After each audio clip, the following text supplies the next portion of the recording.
Bác đã quay trở lại kênh YouTube của cửa hàng âm thanh A Luân.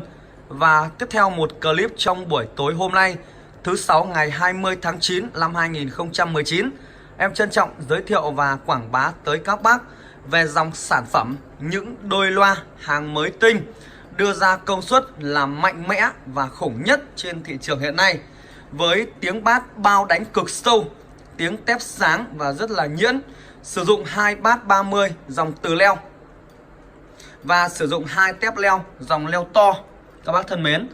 Với những đôi loa bình thường nó sử dụng 1 tép leo mà nó chỉ bé thôi, nhưng dòng sản phẩm này sử dụng 2 tép leo mà leo của nó từ cực to, từ của nó là từ 15 các bác nhé. Sử dụng họng 5.4 các bạn, họng 5.4, tiếng tép bao sáng và đi rất là xa. Được mang trên mình thương hiệu GCF. Dòng sản phẩm thùng gỗ sơn sân bóng và ke dây của nó bằng nhôm đúc nguyên khối màu trắng. Với những đôi loa này, em bao các bác đánh xa khoảng từ 50 đến 100 m, tiếng không bị hụt tiếng và đặc biệt cả tiếng ca.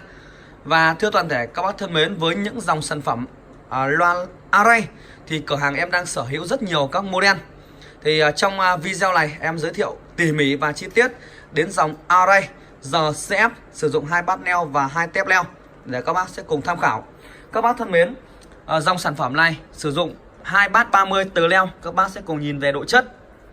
Và có lẽ em sẽ không cần quảng cáo, các bác đều là những người đam mê âm thanh và yêu ca hát trên toàn quốc. Chỉ cần nhìn vào chất là biết cái sản phẩm này nó đạt như thế nào.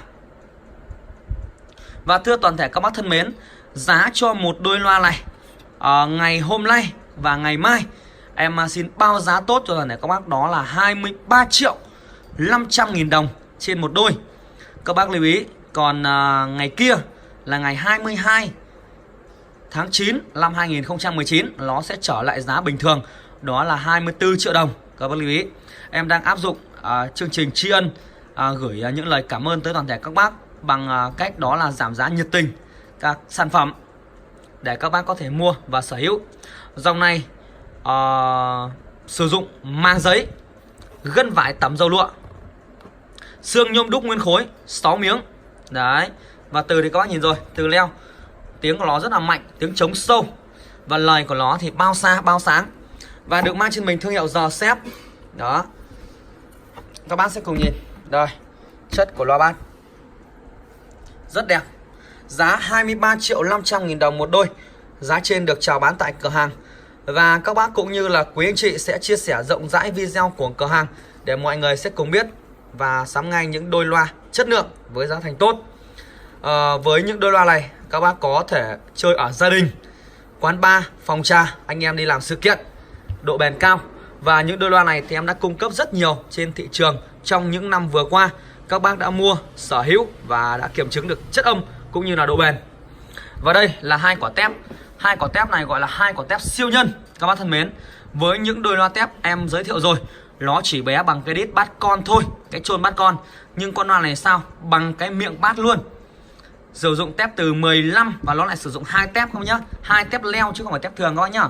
2 tép leo. Rồi ạ.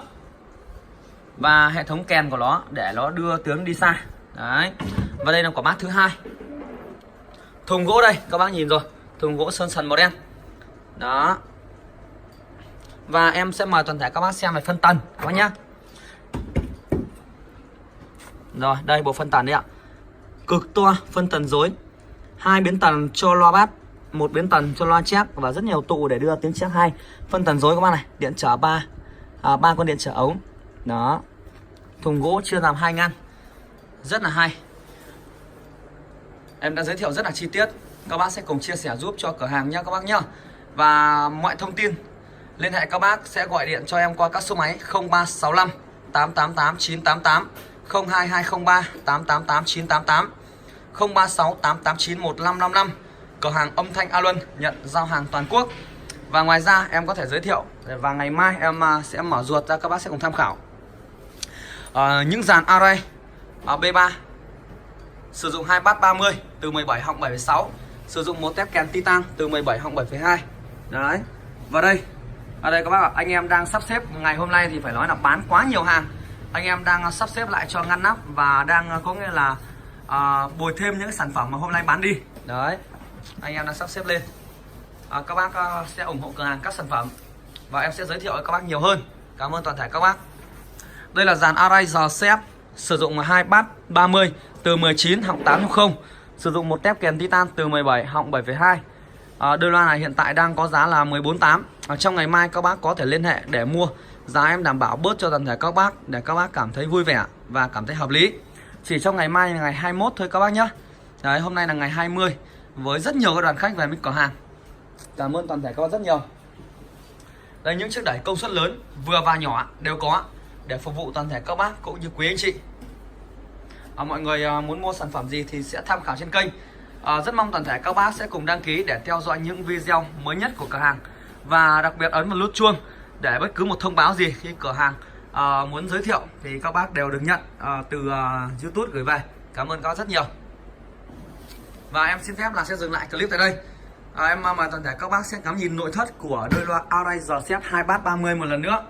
Và em sẽ liên tục làm những video để mời toàn thể các bác sẽ cùng xem và tham khảo. Trân trọng cảm ơn các rất nhiều. Các bác, 2 quả tép leo quá là chất. Đấy, bát leo.